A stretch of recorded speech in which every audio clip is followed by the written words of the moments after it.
Hi, I'm Les, Adult Programming Librarian at Jessamine County Public Library. We're going to have a bunch of fun today updating old chairs. We're going to take some worn out, crummy looking chairs and turn them into works of art. We're doing this outside today, both because it's a beautiful day and because it'll save you from making a huge mess inside your house. Also, if you happen to be in the situation where you have to strip a chair or add some chemicals to a chair, then you'll be out in this breezy open air and you won't be breathing in any fumes or anything nasty.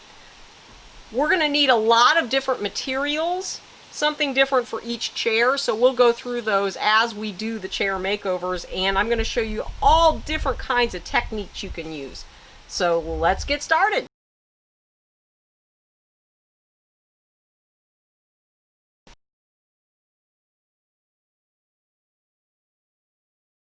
The first thing you're going to want to do is get your chairs really clean. Just get a bucket of soapy water.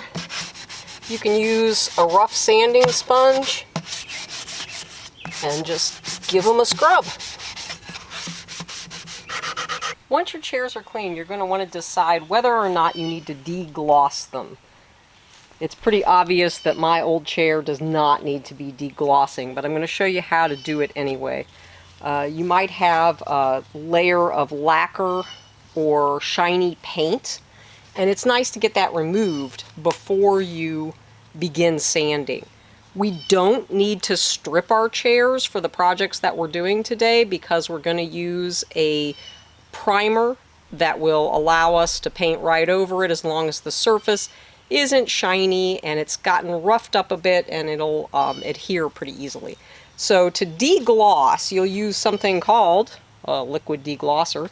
Give it a good shake. You're going to want to wear plastic gloves because it's kind of nasty stuff. You'll just saturate cloth and then just circular rubbing as long as that cloth is damp.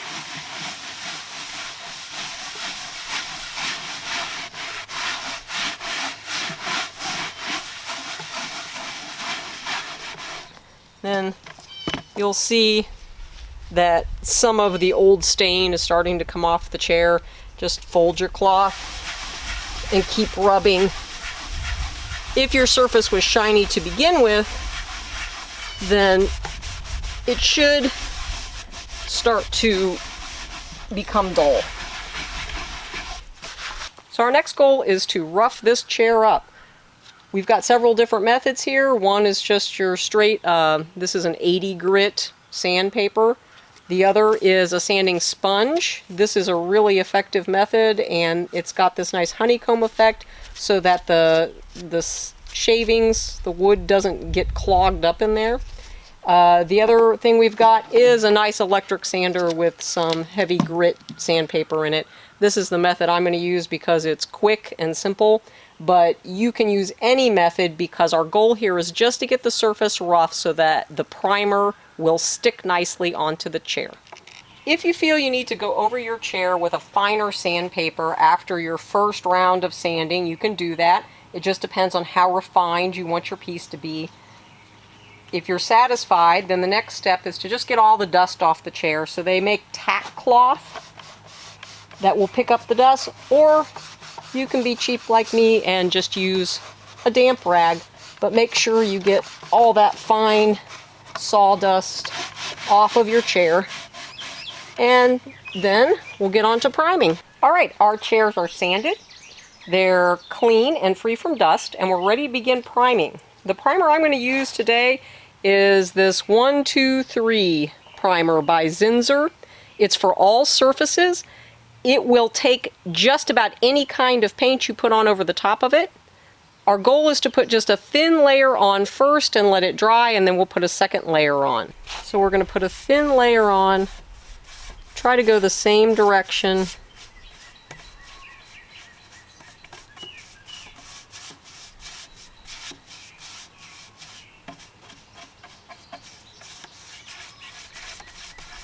It dries really quickly. Just make sure you don't have any drips.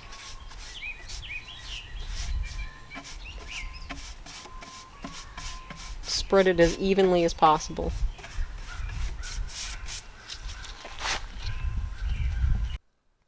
Once you have a nice first coat on, you might want to go back and sand a little bit and then put on a second coat. So now you've got 3 evenly coated white chairs primed and ready to be decorated. On this chair we will be demonstrating dry brushing, stenciling, and decoupage. You'll need several colors of paint with enough of at least one color to give the entire chair 2 coats. Some brushes, a decent one for coating your chair, some chip brushes for dry brushing and decoupage, and also some smaller acrylic brushes or dabbing sponges for doing the stenciling. You'll need stencils, some old photos or pictures from books or magazines, an X-Acto knife, Mod Podge, and polyurethane coating. So first, give your chair 2 coats of a single color of paint and allow it to dry. Now we're going to do a process called dry brushing. It involves putting a single layer of a single color all over your chair till it's nicely coated. Then you're going to mix a couple different colors. They can be any shade you want. They can be contrasting, they can be complementary, however you feel it's going to look good on your chair. You're going to take a dry brush and just barely dab it in the paint. And you can see that this paint is not globby. I don't have a big thick layer. We don't want very much on the brush at all. And then we're going to go very light motions all over the piece. And as your brush loses effect, just dab it very lightly.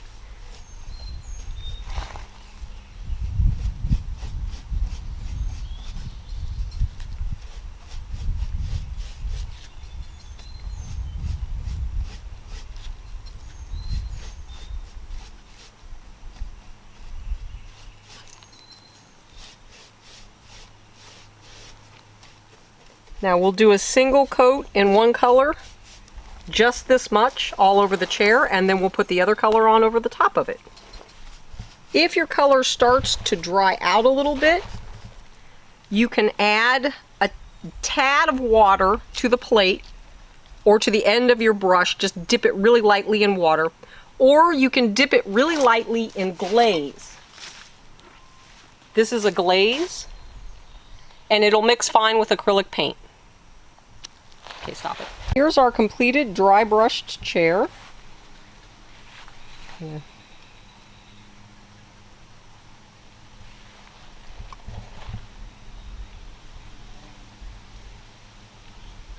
The next technique we're going to demonstrate is stenciling. So you can create your own stencils using sheets of Mylar or adhesive sheets. They sell these in Hobby Lobby or online. You can also buy plenty of different pre-made stencils, and that's what I'm using today. I've taken my set of pre-made stencils and cut it apart into singular pieces so that it's easier to hold the pieces onto our chair while we're working. You can lightly spray the back of these pieces with an adhesive, let it dry a little bit, and then use that tackiness to help hold the piece to the chair as you're working. But if you have a steady hand and you're patient, you can easily hold it down well enough to make it adhere while you're putting the paint on. The trick to stenciling is to make sure that your brush is not too full of paint and that you come straight down as you work. So I think this looks good right about here. I'm going to hold the stencil down with these fingers, and I'm going to come straight down with my brush. They also make a flat dabbing sponge for stenciling that works well. You can buy some of those. I just happen to have brushes and not sponges. But try to come straight down, not getting your bristles under the stencil.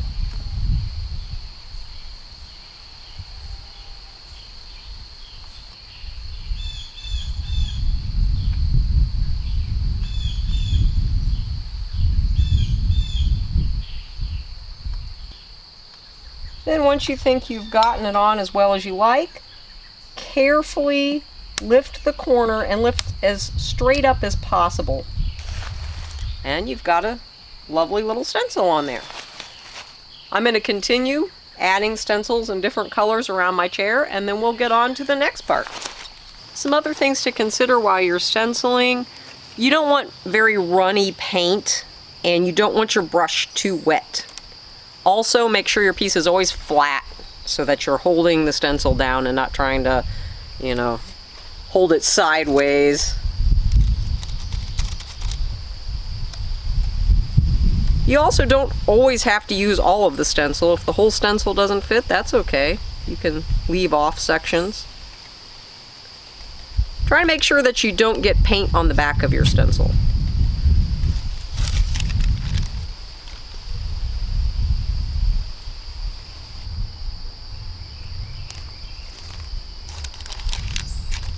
The next thing we're going to do to this chair is a little decoupage. For this, you're going to need some Mod Podge. They sell it in hobby and craft stores or on Amazon. And then you'll need some pictures that you've cut out. Now, I've cut mine out kind of delicately with an X-Acto knife. But you can cut out bigger sections. They could be pictures from magazines. They could be photographs. In this case, I found an old children's book in my garage that no one was looking at anymore, and I've cut out all these cute little animals. You'll also need a brush, and you might need a craft stick or something flat. The bigger your pieces are, the more important it will be for you to smooth them down with a stick, like so, once you've put them on. So give your jar of Mod Podge a little shake.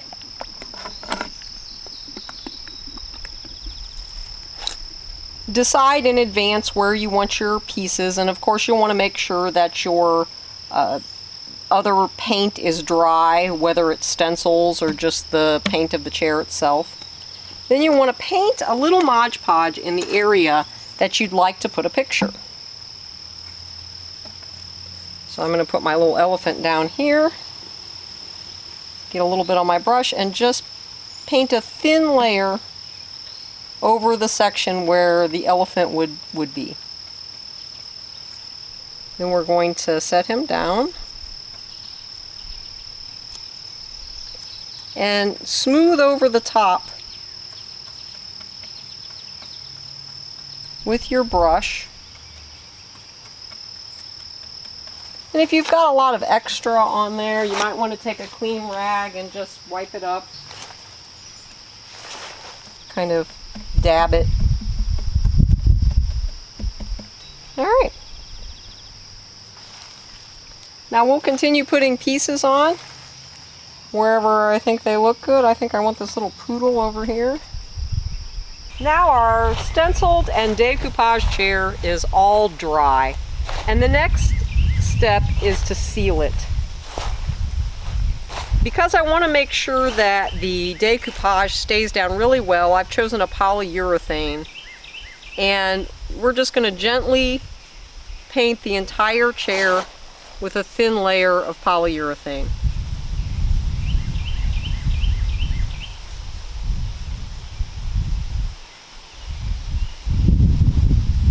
There are several different kinds of sealer that you can use.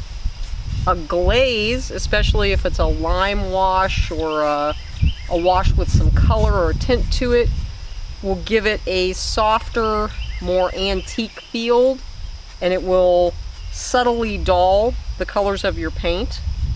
And we'll use that on our next chair in a different way. You could also paint beeswax on. Now, beeswax requires that you go back in after it dries and rub it. Because of our decoupage, I didn't want to choose beeswax because I don't want to rub too heavily over the top of the paper that I've glued down. because it could peel up. So we'll finish sealing our chair here and it will be all finished. On our next chair, we'll use a single color of paint in various shades and painter's tape to make an interesting design. You'll need mixing cups, painter's tape, brushes, glaze, a white paint, and another color of paint. For our next chair, we're going to use a single color of paint in several different shades and some painter's tape to create a neat line design on the chair. So what I've done is I've taken a little bit of our main color and poured it into each cup. I've put the most in the paint that I want the darkest, and then second most and lightest. Then I've mixed some ceiling paints, just a basic white, and white glaze into each one of these paints so that we've got a very light tone. This is what we'll be using to paint our entire chair to begin with. A medium tone, a slightly darker tone, and this will be our main tone, and this will be the last one that we use. So you'll want to make sure that whatever paint you're using, your glaze and your white paint are the same. So you want, if it's all acrylic water-based, which probably it will be, then you want to make sure these are acrylic and water-based as well. We're going to go ahead and paint our chair in this light tone to start with, and then we'll get back to you on doing our designs with our other tones and our tape. Alright, so once you've coated your chair in an even layer of your lightest shade, and it's all good and dry, it's important to let each layer that you put on dry. Then we're going to take painter's tape and we're going to make a random design all over our chair. Remember, wherever you put painter's tape, that's where this color is going to stay. So put as much tape on as you want to remain this pretty light color on your piece. And you can put it in fairly even stripes. You can put it in zigzag patterns. There's really no rule at all about where and how you put on your tape. But you want to make sure that it's sealed down tight. Now that we have our chair taped off, we're going to take our next darkest color of purple and we're going to paint every surface that doesn't have tape on it.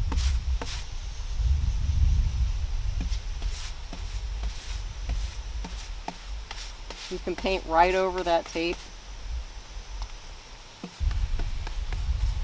It's actually a good idea to paint over your tape because then you know that you have your surfaces covered. Our next step is to simply create another pattern with the tape and paint the next darkest color over the top of that. Once your last and darkest coat of paint has dried, it's time for the fun part. You just want to find the ends of all your tape, pieces of tape, and pull them off. And here we have our finished tape stripe chair. It's got a fun pattern. Now to seal this, I'm going to use some liquid beeswax. This is called Feed and Wax. It's got orange oil in it. You can get it at Lowe's or other hardware stores. You simply put it on a lint-free cloth, an old t-shirt works just fine, and rub it into your piece. And you can put it on pretty heavily because later, once it dries, we're going to go back and rub it again with a dry cloth to get it shiny. You can even put a little bit on the chair itself. It's great to work on a hot day outside like this if you're working with beeswax because it keeps it nice and liquid.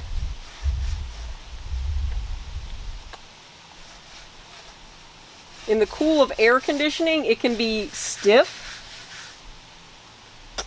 So this is ideal.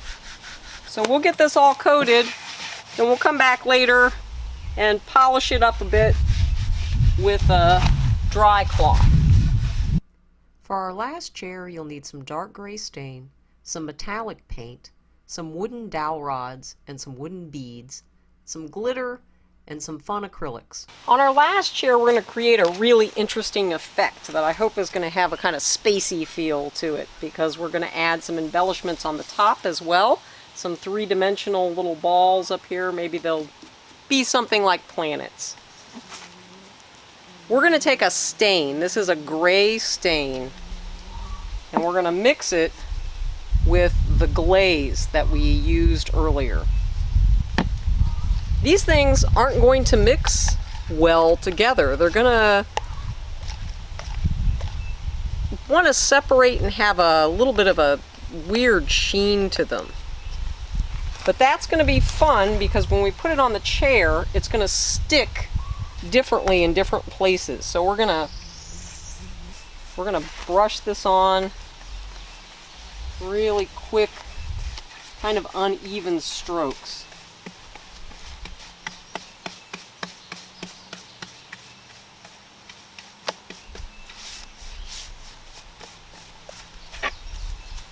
And you can leave some of the primer show through because this is not the only layer that we're putting on here. We're going to go back in with a matte metallic paint and a shaped sponge and create even more fun effects. Now we have our sort of uneven coat of our stain and glaze mix all over this chair. And I've taken a sponge and cut it so it looks kind of like it has teeth. And I'm going to dip it into a matte metallic paint. I got this at Lowe's, but they sell it all over the place. I'm going to get my teeth coated in that, and I'm going to take my brush and draw swirls of my matte metallic. Last but not least, I'm just going to take a little bit of basic black. It can be an acrylic. I think this is actually a paint for metal. And I'm just going to kind of put some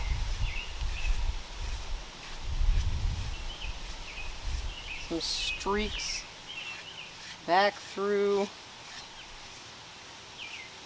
So this process is just a lot of fun because there are no rules. It's just what you want it to look like. To make the little planets that go on top of our galaxy chair, I just took some wooden balls. They've got little holes in the end of them. I found dowel rods matching the same size. I glued the little glue on the end of the dowel rod and glued the ball onto it like so. Let it dry. I cut each one of my dowels down to about 2 inches. You can use a pair of wire nippers if you've got some you don't mind dulling up a bit. You can also use an X-Acto knife, or if you have a little saw, you can go ahead and saw them. Then I took each one of those dowel rods and painted it black. And now I'm going to have a little fun. I've got some metallic paints.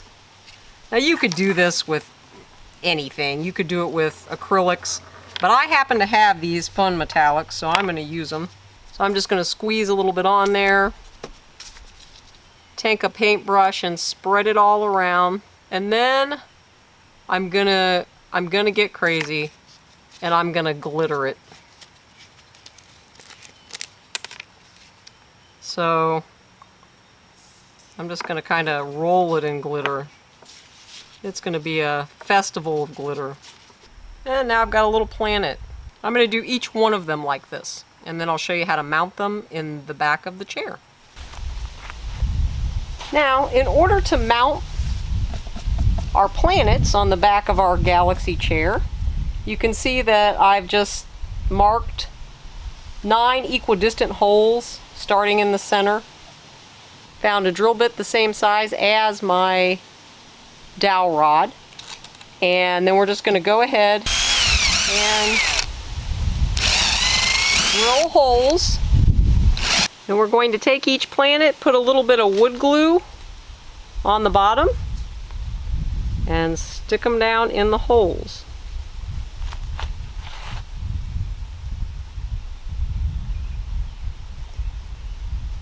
Wipe off all the excess.